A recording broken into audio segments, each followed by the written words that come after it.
Siguiendo na continuando problema de basura que enfrenta al ciudad, el Environmental Management Bureau oficialmente te implementa este año con el Basura Patrol, Basura Patrollers. Este un campaña del Bureau en participación del mga Basura Patrollers yan hire el ahensya. Asegun con Rene Giron, jefe del Environmental Impact Assessment del EMB, para na rehiyon tiene sila yaman deploy 10 Basura Patrollers, mientras dos aquí en la ciudad de Zamboanga. El EMB actually hire almost I think 250 around the whole Philippines. And in Zamboanga City, we have initially hire kita just below for the entire Region 9. No? So, tineka actually 2 or 3 in Zamboanga and then different provinces distributed namin sila.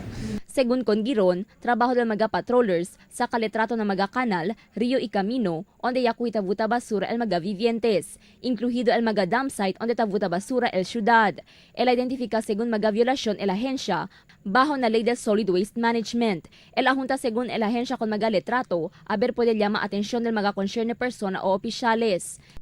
Actually, sa kasila retrato, especially like el violation under Section 48 of RA 9003, no, a Solid Waste Management Act.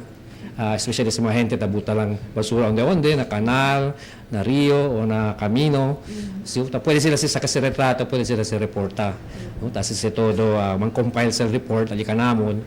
And then for the local government also, pwede sila sa katamin picture yung mga dam sites. No? Akal hindi sige na regulasyon sa ARA. So todo siya pwede sa compile sa mga reports, and then these reports can be used to correct el sistema, especially na local government, na barangays. Hindi anay ma-file dahil kaso. No? Si pwede pa korekta, no? At least pwede kita dyan ipuweba.